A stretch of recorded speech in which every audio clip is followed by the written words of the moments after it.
The universe did not scream when the high priest fell. It held its breath in a terrified silence that stretched across the cosmos. The grand priest, the immovable pillar of existence, was gone. But the cost of Deicide was not glory, it was rot. In the shattering void of the new realm, Prince Vegeta fell to his knees. There was no triumph in his eyes, only the widening abyss of agony. His right arm, the very limb that had delivered the unthinkable blow to the angel, was no longer flesh and blood. It was turning into something ancient, something wrong. A pitch-black petrification crawled up his bicep, consuming the skin, turning muscle into brittle, dead stone. The God-killer energy, a gray, violent frequency that rejected the laws of creation, was eating him alive. Whis descended, his usual composure shattered by panic. He struck his staff against the wound, attempting to rewind the damage, but the moment the divine metal touched the gray corruption, the staff cracked. A sharp, sickening sound echoed through the void. The angel recoiled, staring at his fractured staff in horror. He has swallowed a power that rejects existence itself, Whis whispered, his voice trembling. If we do not find a vessel capable of holding this curse, that power will not just erase Vegeta, it will digest this entire reality. Before the shadows of the dark sector swallow the light of the 12 universes, bind your soul to this timeline. Engage with the story now, lest this legend of the first Saiyan fade into the void of forgotten history. The silence that followed the fall of the High Priest was not the silence of peace. It was the suffocating stillness of a tomb. The cosmos, usually humming with the vibrational frequency of divine order, had gone mute. In the center of the new realm, a fractured dimension composed of debris and floating stardust, Prince Vegeta fell. He did not collapse with the grace of a warrior exhausted by battle. He crumbled like a statue whose foundation had turned to dust. His knees hit the void, sending ripples through the nothingness, his breath coming in ragged, wet gasps that sounded like tearing parchment.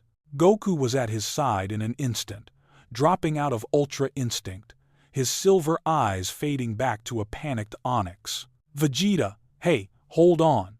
Goku's voice was too loud, too human against the backdrop of cosmic regicide. He reached out to grab his friend's shoulder, but the moment his fingers brushed against Vegeta's battle armor, he recoiled, hissing in pain. The armor was scorching hot, not with fire, but with a friction so intense it felt as though the atoms themselves were screaming, "Do not touch me," Vegeta rasped, the words grinding out through clenched teeth.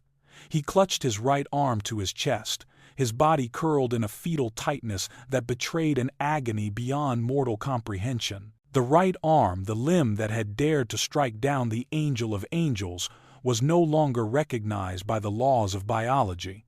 It was becoming a monument to sacrilege. From the fingertips up to the elbow, the flesh had turned a dull, lifeless gray, the color of ash from a burnt world. It was not merely dead tissue, it was petrifying. The God-killer energy, that forbidden frequency Vegeta had tapped into, was now reacting violently to the mortal vessel that contained it. It was a power designed to unmake gods, and having run out of targets, it had turned its ravenous hunger inward. Whis descended from the upper atmosphere of the dimension, his halo flickering erratically. For the first time in eons, the angel's face was stripped of its polite, indifferent smile. There was sweat on his brow. He landed softly, but his movements were sharp, frantic. "Move aside, Goku," Whis commanded, his voice lacking its usual musical lilt. The angel knelt before the Saiyan prince. Vegeta looked up, his eyes bloodshot, the pupils trembling. The gray corruption was crawling visibly higher, creeping past his elbow, consuming the triceps. Where the gray wave passed, the muscle stopped twitching. It became stone, dead, heavy. The sensation was not of burning, but of absolute, freezing void, as if his arm was being dipped into a black hole. "I can't feel it," Vegeta whispered, terror finally cracking his pride. "Whis, I can't feel my arm. Focus your ki on your heart, Vegeta. Do not let the energy reach your core," Whis ordered, raising his staff. The orb at the top of the staff glowed with the gentle, reversal light of temporal healing. "I will reverse the localized time of the limb.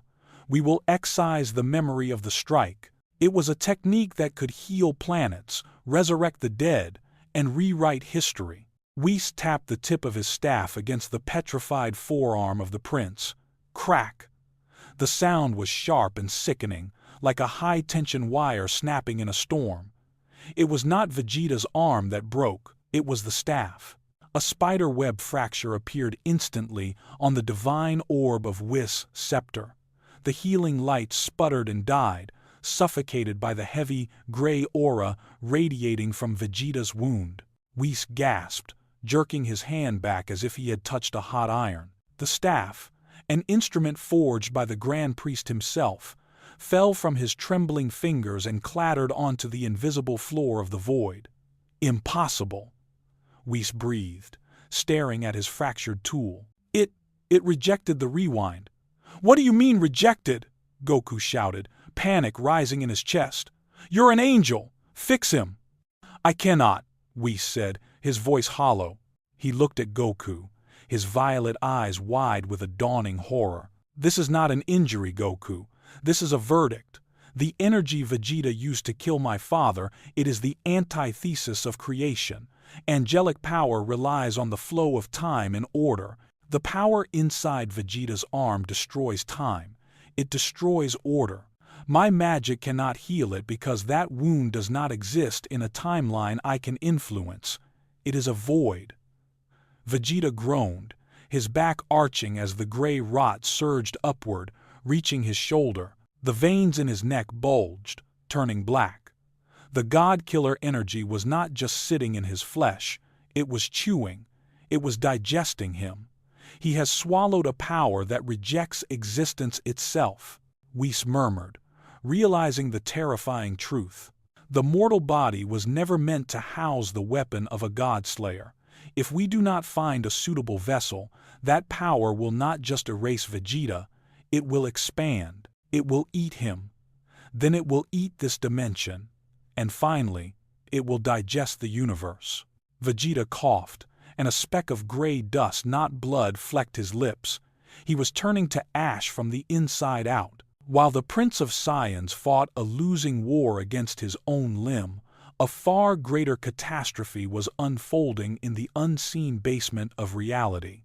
The Grand Priest had been more than a leader. He was a cosmic bolt, a living seal that held the structure of the 12 universes together. For eons, his angelic pressure had acted as a cage, pressing down upon the dark sector, the discarded abyss beneath the multiverse, where the Omni King threw the things he could not erase, only forget. With the priest's death, that pressure vanished. The bolt was removed. The cage was unlocked. Deep in the dark sector, where light had not ventured for billions of years, a sound began to resonate. It started as a low thrum, a vibration that rattled the chains of imprisoned stars. Then it grew into a laugh. It was a wet, guttural sound, like tectonic plates grinding together deep beneath an ocean. He had awakened. Zalama, the primal dragon god, the architect of the Super Dragon Balls, opened his eyes. They were not eyes in the mortal sense. They were vertical slits of burning magma set into a void of darkness. He had been waiting. He had been listening. And now, he smelled the one thing he had craved since the dawn of time, the absence of angels. "The jailer is dead." Zalama's voice boomed, not through air, but through the fabric of space itself. He did not rise immediately. He did not need to. Instead, he exhaled. From the depths of the dark sector, a wave of energy surged upward, piercing through the dimensional barriers. It was not ki, it was dragon miasma, a heavy, crimson fog thick with the stench of old blood and copper. It flooded into Universe 7, then Universe 6, then spread like a contagion across all 12 realms. On the planet of the Destroyer, Beerus dropped his goblet. The purple cat stood on his balcony, his fur standing on end, his eyes wide with a fear that transcended his station. The sky above his planet, usually a serene, nebular swirl, was turning a sickly, clotting red. The air grew heavy, pressing down on him with a physical weight. Beerus tried to flare his Hakai energy, to blow away the intrusive fog, but as he summoned the purple destruction energy, it sputtered. The Hakai fizzled out like a candle in a hurricane. Champa. Quitella. They must be feeling it too, Beerus whispered, clutching his throat as the miasma filled his lungs. It tasted like ash. Our connection to the Supreme Kais, it's being smothered. My power, it's locking up. The dragon miasma was not just a fog, it was a dampening field. It was an ancient authority that predated the gods of destruction, a power that said no to their divine rights. The age of destruction was ending. The age of the dragon was beginning. Back in the shattered void of the new realm, the red fog began to bleed through the cracks in the dimension. Whis looked up, his face losing the last vestiges of color. He recognized that red sky. He remembered the stories his father had told him, stories of a time before Xeno, a time when dragons ruled the dark. "We have run out of time," Whis said, his voice sharp with desperation. He looked down at Vegeta, whose arm was now fully black, the petrification reaching his shoulder blade. The prince was unconscious, his breathing shallow, his body convulsing as the god-killer energy fought the dragon miasma filling the air. Two ancient catastrophes were warring over his dying body. "The seal is broken," we stated, gripping Goku's arm. "Zalama is awake. The gods of destruction are being neutralized as we speak. If we stay here, Vegeta dies, and then the dragon god comes for us. What do we do?" Goku asked, looking at the red sky, feeling a chill that Ultra Instinct could not dodge. "We cannot go forward," Whis said, his eyes narrowing with resolve. "The future is a dead end. We must go back, to the only time where a vitality existed fierce enough to survive the god-killer." Whis raised his cracked staff. He did not aim it at Vegeta, nor at the enemy. He aimed it at the space between seconds. He began to chant in a language that hurt Goku's ears, the tongue of the forgotten era. "I will burn the remainder of my life force to open a primal gate," Whis declared, his body beginning to glow with a blinding, sacrificial light. "I am sending you to the source, to the blood, to the beginning." "Where?" Goku shouted over the roar of the collapsing dimension. "To planet Sadala," Whis cried out as the light consumed them. 10 million years ago. "Find him, Goku! Find the first Saiyan! Find Yamoshi!" The transition was not a tunnel of light, it was a grinder. Goku felt the sensation of his own history being peeled away layer by layer. He felt the Super Saiyan form strip off his soul, the God Ki evaporate, the memories of Earth flicker and distort. Time travel, performed by a machine, was mathematics. Time travel, forced by the burning life force of an angel, was a violent violation of nature. Then, the crushing weight of reality returned. They did not land. They impacted. Goku hit the ground with the force of a meteor, burying himself deep into a jagged, rocky crater. The air left his lungs instantly, not from the impact, but from the pressure, gravity.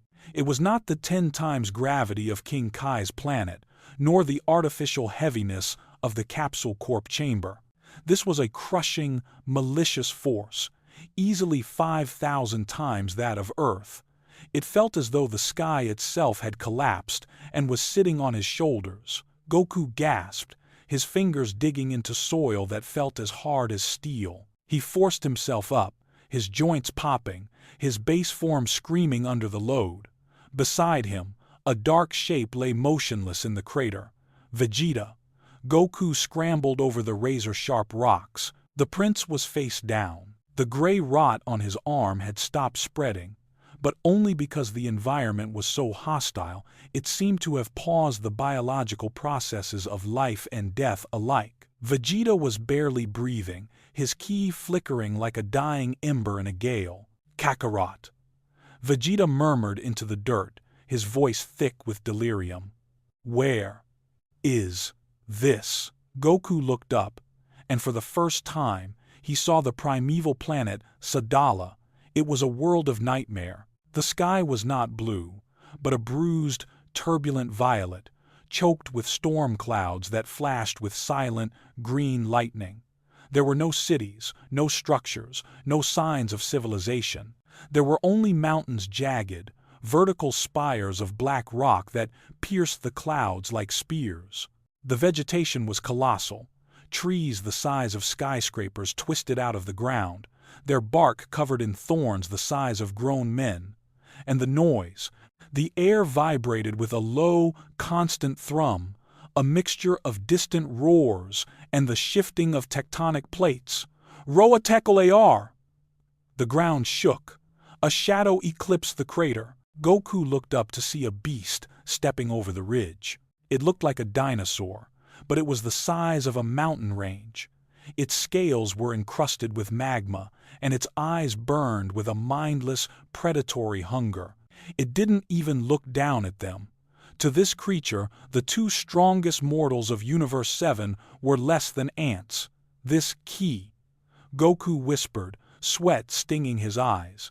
It's savage. Everything here. The air, the ground, the animals. It's all leaking energy. Get up, Vegeta hissed, forcing himself to his knees. He cradled his dead, gray arm. The pain was grounding him, keeping him conscious.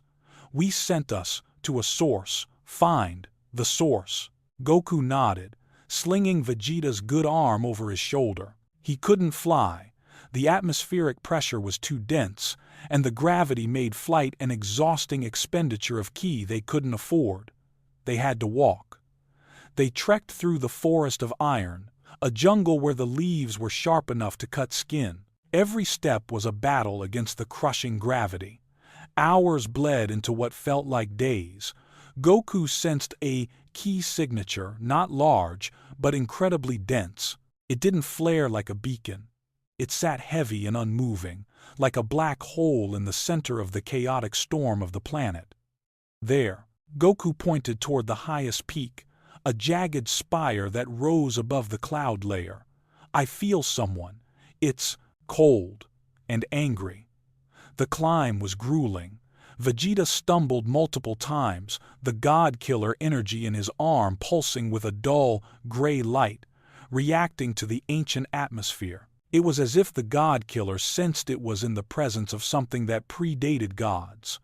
Finally, they breached the cloud layer. The peak of the mountain was flattened, forming a rough plateau. There was no temple. There was no sanctuary. There was only a pile of bones. Massive, bleached skulls of dragons and leviathans were piled high, fused together by time and heat to form a grotesque, jagged throne. The wind howled up here, carrying the scent of dried blood and ozone. And sitting on the bone throne was a man. He did not glow. He possessed no golden hair, no divine aura of red or blue. He wore crude armor made from the hide of a beast, strapped across a chest scarred by 1,000 battles. His hair was black, long and wild, flowing down his back like a lion's mane. A brown, furred tail was wrapped tightly around his waist. He sat with one leg draped over the armrest of the bone chair, his chin resting on a fist. His eyes were closed. Goku stepped forward, panting, dropping Vegeta gently to the rock. He straightened up, wiping blood from his cheek. He instinctively tapped into the calm of his training, his eyes flashing silver for a second as he entered the initial state of ultra instinct, a reflex to show respect and readiness. "Greetings," Goku called out, his voice echoing in the wind. "We were sent by the angel Whis. We are Saiyans from the future. We need your help." The man on the throne opened his eyes. They were not the eyes of a hero. They were the eyes of a disaster. Deep, abyss-black pupils set in whites that were slightly yellowed, filled with a pure, unadulterated savagery that made Broly's rage look like a temper tantrum. Yamoshi did not speak. He vanished. There was no sound of movement, no sonic boom. One instant he was on the throne. The next, his hand was clamped around Goku's face. Goku's ultra instinct, the technique of angels, the ultimate defense had failed to react. It wasn't that Yamoshi was faster than time. It was that his intent was so pure, so devoid of hesitation, that the body couldn't predict it. Yamoshi lifted Goku off the ground by his skull, his grip like a vice of adamantium. He stared into Goku's silver eyes, his expression one of utter disgust. Ultra instinct. Yamoshi's voice was like gravel grinding in a mixer. Low, ancient. The technique of the attendants? You carry the blood of the warrior race, yet you dodge like a frightened servant. He threw Goku. He didn't just toss him. He hurled him with enough force to crack the sound barrier. Goku smashed into a pile of dragon ribs, shattering them to dust, skidding to a halt 50 meters away. Yamoshi didn't even look at where Goku landed. He turned his gaze slowly, predatorily, to the dying prince on the ground. Vegeta looked up, clutching his rotting, gray arm. He tried to summon his pride, tried to glare back, but the aura rolling off Yamoshi was suffocating. It was heavy, dark, and smelling of iron. Yamoshi walked down the steps of the bone throne, his tail twitching behind him. He stopped in front of Vegeta, looking down at the petrified black limb. "And you," Yamoshi sneered, a cruel smile revealing sharp canines. "The God Killer. You have the scent of a regicide. You killed an angel." Vegeta grit his teeth. "I did what was necessary. Yamoshi laughed, a dry, barking sound. He reached down and grabbed Vegeta's rotting wrist. Vegeta screamed as Yamoshi squeezed the petrified flesh. "You have guts, boy, but your vessel is pathetic. You wield a power that eats gods, but you are afraid of it. Look at you, dying because you treat power as a weapon you hold, rather than a meal you eat." Yamoshi released the wrist, letting Vegeta's arm drop like a stone. "You came here to be saved," Yamoshi spat, turning his back on them. "But there is no salvation here, only the food chain." There was no training montage, there was no warm-up. Yamoshi simply grabbed them by the scruff of their necks and dragged them to the edge of the world. He brought them to the abyss of survival, a massive fissure in the planet's crust where the geothermal heat was intense enough to blister skin just by standing near it. Down below, a thick, bubbling liquid churned not magma, but a viscous, dark crimson fluid, the blood lake. Yamoshi announced, dropping them onto the jagged cliff edge. "The collected serum of the original lineage, the blood of the first beasts, the first kings, the first deaths." Goku stood up, wiping dust from his gi. He instinctively slipped back into the defensive stance of ultra instinct, his body relaxing, waiting for the attack. Yamoshi moved. Wham! A fist buried itself in Goku's gut before his silver eyes could even track the intent. Goku doubled over, coughing bile, his concentration shattered. Again. Yamoshi barked, "You rely on the angel's trick. Auto-dodge. You let your body move without thought to avoid pain." Yamoshi kicked Goku in the ribs, sending him skidding across the obsidian rock. Pathetic. A Saiyan does not avoid pain. We acknowledge it, we fuel ourselves with it. He loomed over Goku, his shadow stretching long and terrifying. The angels exist to maintain. They flow like water. We exist to evolve. We crash like stone. Stop trying to be a river boy. Be the dam that breaks the water, Goku panted, clutching his side. The lesson was antithetical to everything Whis had taught him. Whis taught detachment. Yamoshi demanded obsession. Whis taught emptiness. Yamoshi demanded fullness, a hunger so vast it swallowed the world. But the true trial was for the prince. Yamoshi turned to Vegeta. The gray rot on Vegeta's arm was pulsing violently now, the god-killer energy reacting to the sheer density of life force emanating from the blood lake below. Vegeta was sweating profusely, his skin pale, his vision blurring. "You," Yamoshi pointed to the bubbling red lake below. "Jump!" Vegeta stared at the boiling crimson fluid. "You want me to burn? That arm is killing you because it is a foreign invader," Yamoshi growled, grabbing Vegeta by the collar of his armor. "It is energy that rejects biology. Your body is trying to wall it off, to reject it. That is why you are rotting. You are fighting a war of attrition you cannot win."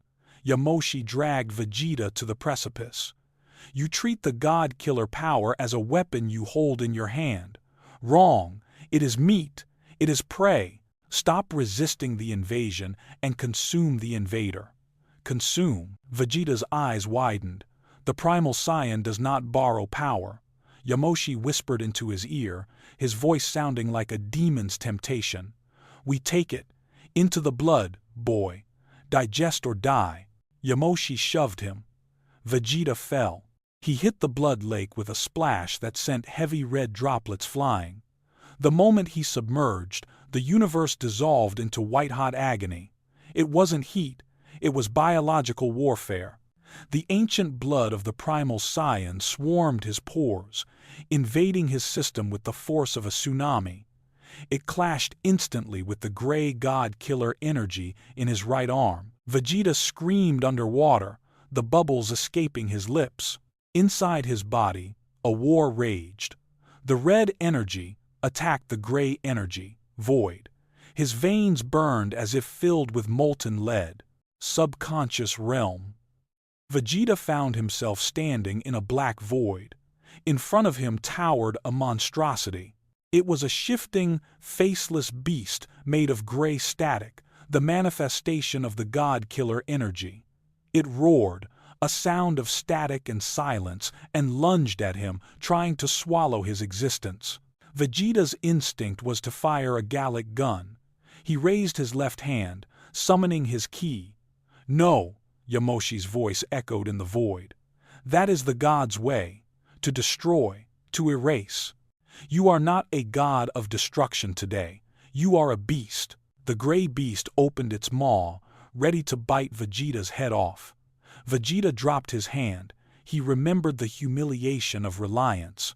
He remembered the feeling of being a vessel for Babidi, for the Uzuru, for the god Ki, always borrowing, always changing to suit the power. "I." Vegeta snarled, his eyes snapping open in the mindscape. They were not blue, they were not black. They were burning vertical slits. "I do not serve power." Vegeta did not blast the beast. He lunged at it. He tackled the gray monster, ignoring its claws tearing at his spectral flesh. He pried its jaws open with his bare hands. The beast shrieked in confusion. It had never been hunted. "Power serves me." Vegeta buried his face into the neck of the energy beast. He bit down. He tore a chunk of the gray essence away with his teeth and swallowed it. It tasted like cold steel and death. It burned his throat. It was agonizing. But Vegeta didn't stop. He clawed at the beast, tearing it apart, shoving handfuls of the raw, god-killing energy into his mouth. He ate the static. He drank the void. He feasted on the thing that was trying to kill him, the physical world. The blood lake exploded. A pillar of red liquid shot into the sky, vaporizing into a mist of crimson steam. Yamoshi stood at the edge, crossing his arms, a rare, terrifying grin spreading across his face. Finally, Goku shielded his eyes from the blast. "Vegeta." From the center of the lake, a whirlpool formed. The liquid drained away, swirling around a figure floating in the center. Vegeta hovered there. He was changed. His battle armor was gone, dissolved by the acid of the lake. His upper body was exposed. The skin was no longer pale. It was flushed with a violent, reddish hue of hypercirculation. but it was his right arm that commanded silence. The gray rot was gone. In its place, the limb had mutated. From the shoulder down, the arm was covered in obsidian black scales, interlocking like plate armor. The fingers ended in razor-sharp, dragon-like talons. The veins pulsing through the black arm were not blue, but glowing magma orange. The god-killer energy was no longer eating him, it was forged into his flesh. Vegeta opened his eyes. The pupils were gone. In their place were two burning points of golden light, surrounded by a sea of black sclera. He took a breath, and the air around him crackled with black lightning, the energy of the void mixed with the red steam of primal vitality. He looked at his mutated hand, flexing the claws. The sound was like grinding metal. Whis was wrong. Vegeta spoke. His voice was layered, a double tone of his own voice and a deeper, demonic resonance. He wanted to heal me. He wanted to remove the curse. Vegeta looked up at Yamoshi, clenching his dragon fist. Why remove a curse when you can weaponize it? The present timeline had become a graveyard of stars. In the void of space above Earth, the dragon miasma had thickened into a suffocating, gelatinous red ocean. The stars were gone, choked out by the presence of Zalama. The creator of the Super Dragon Balls had shed his monstrous, galaxy-spanning serpentine form. He had condensed. Zalama now hovered in a humanoid shape, a terrifying fusion of deity and beast.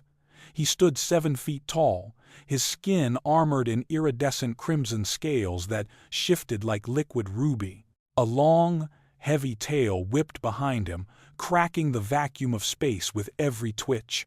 His face was regal but monstrous, with 4 vertical horns crowning a head of flowing white mane, and eyes that held the vertical, golden slits of a predator that had eaten eons.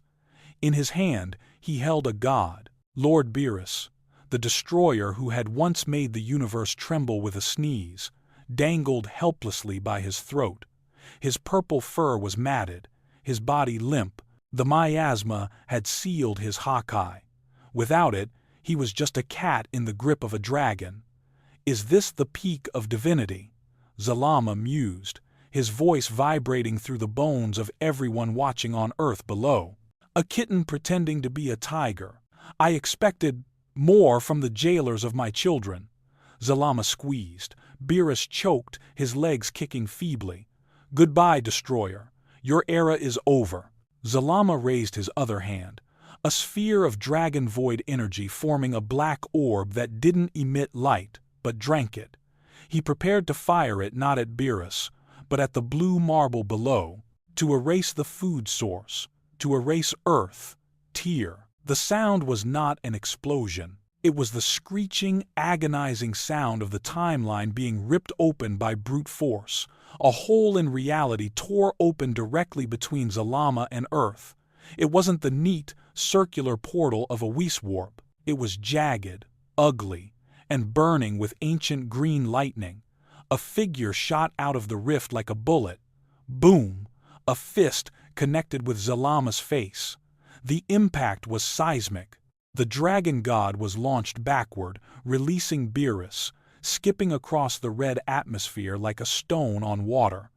He skidded to a halt miles away, wiping a trickle of golden blood from his lip. Goku stood in the void. But this was not the Goku of silver hair and tranquility. He was hunched over, panting, his gi torn to shreds. His hair remained black, but was spiked up wildly, defying gravity with a savage rigidity. His eyes were pure gold, rimmed with red. A heavy, crimson aura roared around him, not the calm flow of God Ki, but the thick, eruptive pressure of a volcano. The primal state, Beerus gasped, floating in the zero gravity, clutching his bruised throat. He tapped into the origin. Zalama narrowed his eyes, amused. A monkey that learned to bite? Cute. Goku roared a sound that contained the echo of the great ape and launched himself again. He was faster, stronger, vastly more violent. He traded blows with Zalama, his fists creating shockwaves that cleared the miasma for thousands of miles. But for every blow Goku landed, Zalama simply hardened his scales. The dragon god was using perhaps half his strength, treating the assault with the boredom of an immortal. Enough, Zalama sighed. He caught Goku's punch with one hand. You have strength, Saiyan, but you lack authority. Zalama blasted Goku point blank with a beam of dragon fire. Goku screamed, crossing his arms to block, but was sent hurling down toward Earth's atmosphere, crashing into a wasteland. Now, Zalama turned his attention back to the rift in time, which was slowly closing. Was there another? The rift did not close. It stopped. Two hands, one gloved in white, one a claw of nightmare black, reached out from the inside of the time stream and gripped the edges of the tear. Screech! The sound of grinding metal filled the solar system. The figure inside physically pulled the hole in time wider, forcing his way back into the present. Vegeta stepped out. The temperature of the universe seemed to drop absolute zero. He walked onto the invisible floor of space, his footsteps heavy, echoing in a vacuum where sound should not exist. His appearance had become a horror story. His left side was familiar, the damaged Saiyan armor, the white glove. But his right side, the right sleeve of his suit, had been completely torn away. From the shoulder blade down to the fingertips, his arm was a monstrosity of evolution. It was covered in interlocking obsidian scales, jagged and impenetrable. The elbow had spurred into a razor-sharp bone blade. The hand was a dragon's claw, large enough to crush a skull, pulsating with a glowing magma-orange light that flowed through black veins. His hair was a deep, royal purple, flickering with black static. His eyes were the same purple irises, but the sclera, the whites, had turned pitch black. He did not possess a godly aura. He possessed a void. The space around him warped and twisted, light bending away from him as if afraid to touch his skin. Form name: God Killer, Primal Evolution. Zalama tilted his head, his amusement fading into a flicker of curiosity. A mutated limb? You think deformity makes you strong? Zalama raised a finger. Erase. He fired a destruction beam, a concentrated lance of energy powerful enough to drill through a planet's core. It flew at Vegeta at the speed of light. Vegeta did not dodge. He did not block. He raised the dragon arm. He opened the claw. He caught the beam. The energy slammed into his palm, hissing and spitting. But instead of exploding, the beam began to swirl. The magma veins in Vegeta's black arm flared bright orange. The claw constricted. Crunch! Vegeta crushed the energy beam. He physically broke the light into particles, shattering it like glass. Then, the pores on his dragon scales opened. The particles of Zalama's energy were sucked into the arm, absorbed, eaten. Vegeta exhaled, a plume of red steam escaping his lips. He looked at his palm, then at Zalama. Delicious, Vegeta whispered, his voice resonating with a terrifying distortion effect, but not filling enough. Zalama's eyes widened. You ate my attack. Vegeta vanished. This was not instant transmission. He didn't move through a dimension. He tore through the distance. He appeared instantly in front of Zalama, nose to nose. You called us monkeys, Vegeta said, his black and purple eyes staring into the dragon's soul. Allow me to show you. Vegeta drew back the obsidian arm. The black lightning screamed. The apex predator. Boom. The punch connected with Zalama's gut. For the first time since the dawn of creation, the dragon god's eyes bulged. He coughed, a spray of golden blood splattered against the void. The punch didn't just hurt. Where Vegeta's claw touched Zalama's scales, the divine red armor turned gray and crumbled to dust. The arm was not just hitting, it was infecting. What? Zalama gasped, staggering back, clutching his stomach, where the scales were rotting away. What is this? What are you doing to my power? Vegeta stood tall, flexed the black claw, and licked the golden blood off his knuckles. "I am digesting you." The silence that followed Vegeta's declaration was heavy, broken only by the sickening sound of sizzling scales. Zalama, the entity who had drafted the laws of the Super Dragon Balls, stumbled backward across the vacuum. He looked down at his midsection. The fist-shaped imprint on his abdomen was not healing. The God-Killer virus, now mutated by Saiyan vitality, was spreading, turning his ruby scales into gray, flaking ash. "You," Zalama's voice trembled, a sensation he had not felt since the birth of the multiverse. "Fear. You are not just damaging me, you are hollowing me out." Vegeta flexed his right hand. The magma veins along his obsidian arm pulsed rhythmically, syncing with the beat of a heart that was no longer entirely mortal. Every pulse sent a wave of stolen power rushing through his body. He felt Zalama's ancient strength flooding his veins, the taste of stars, the memory of wish-granting magic, the weight of eons.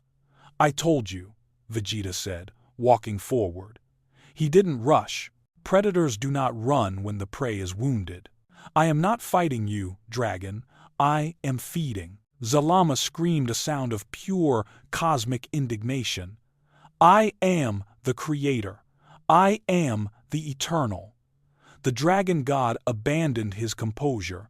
He abandoned his humanoid constraints. His body expanded, exploding outward in a chaotic mass of red light. He did not fully return to his serpentine form, but morphed into a hydra of energy, a colossal avatar of destruction that dwarfed the solar system. "Be erased." Zalama unleashed the breath of the super dragon. It wasn't fire. It was a torrent of reality-warping golden light, a beam so massive it threatened to engulf the entire galaxy. It was a wish made manifest, the wish for Vegeta to cease existing. Down on the ruined Earth, Goku looked up, his golden eyes widening. "Vegeta, move! You can't tank that!" Vegeta did not move. He planted his boots against the invisible floor of the void. He pulled his arms back, the left, a white glove, the right, a black claw of nightmare. He didn't scream. He didn't rage. He focused. He channeled the hunger. He drew upon the stolen energy he had already digested, mixing it with his own deep-seated Saiyan pride. The aura around him exploded, soaring thousands of miles high, a column of black lightning wrapped in blood-red steam. "Final." The words were whispered, but they carried across the vacuum. The golden wave of erasure crashed into him. For a microsecond, it looked like Vegeta had been vaporized. The golden light swallowed him whole. Beerus covered his eyes. Whis looked away. Then, the gold turned black. From the center of Zalama's attack, a corruption spread. The golden light began to rot, turning gray, then black, as if ink were being poured into water. Flash, crack.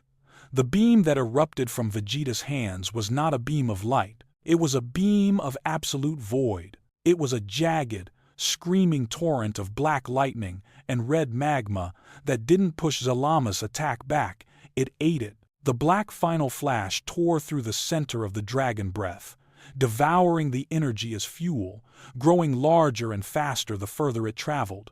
Zalama's eyes went wide. No, impossible. The beam struck the dragon god.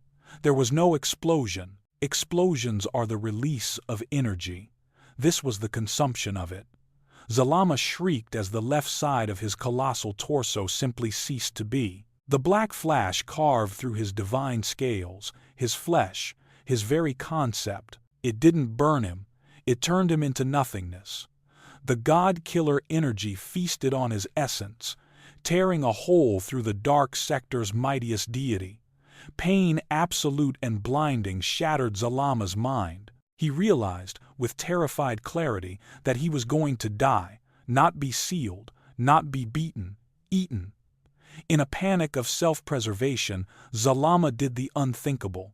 He severed his own tail, the source of his remaining connection to the Super Dragon Balls, and detonated it as a distraction.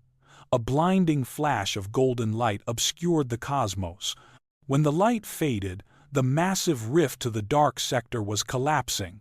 Zalama was gone, having fled back into the abyss, leaving behind a trail of golden blood and the severed, rotting chunk of his own tail floating in the void. The battle was over. Vegeta stood alone in the quiet dark. He was panting heavily, his chest heaving. The purple light in his hair flickered and faded, returning to his natural black. The black sclera of his eyes receded, leaving him with his sharp, dark pupils. But the arm remained. He looked down at his right limb. The magma glow had dimmed to a dull, cooling ember, but the scales were permanent. The hand was still a dragon's claw. The God Killer was no longer a technique he could turn off. It was a part of his anatomy now, a scar of the day he ascended the food chain. He lowered the arm. It felt heavy, but it felt in weights. Goku flew up from the wasteland of Earth, battered and bruised, his gi hanging in tatters. He stopped a few meters away from Vegeta, looking at the prince with a mixture of relief and a new, profound wariness. "Vegeta," Goku asked softly, "is it over?" Vegeta didn't answer immediately. He turned his head, looking down at where Beerus and Whis were floating. The god of destruction and the angel looked up at him. They did not look at him as a student. They did not look at him as a mortal. They looked at him with the cold, hard realization that the hierarchy had been shattered. Vegeta turned back to Goku. His face was stoic, etched with a maturity that had been forged in the blood lake of Sadala. "Zalama runs," Vegeta said, his voice raspy but steady. "The Grand Priest is dust. The angels are leaderless." He raised his mutated black claw, clenching it into a fist that blocked out the distant, recovering sun. "You asked if I was okay, Kakarot." Vegeta lowered his hand and met Goku's eyes. There was no rivalry in his gaze anymore, only authority. "For years, we chased their level, we begged for their training. We broke our bodies to reach their ankles." Vegeta turned away, his cape shredded but still attached, flowing in the cosmic wind. He began to fly back toward Earth, leaving the stunned gods behind him. "We are no longer chasing limits," Vegeta's voice echoed in the mind of every living being in the vicinity. "I am the limit." The universe did not cheer. It did not celebrate. It simply adjusted. The cosmic scales, once balanced by the Omni King and his angels, lay shattered in the dust of the new realm. Zalama had retreated to the shadows, nursing a wound that would never heal. The gods of destruction sat on their thrones, silent, knowing that their Hawkeye was no longer the absolute law. From the ashes of the old pantheon, a new order had been established. It was not written in divine script, nor decreed by a celestial palace. It was carved by a claw of black obsidian. The era of gods was a memory. The era of the dragon was a failed coup. The era of King Vegeta had begun.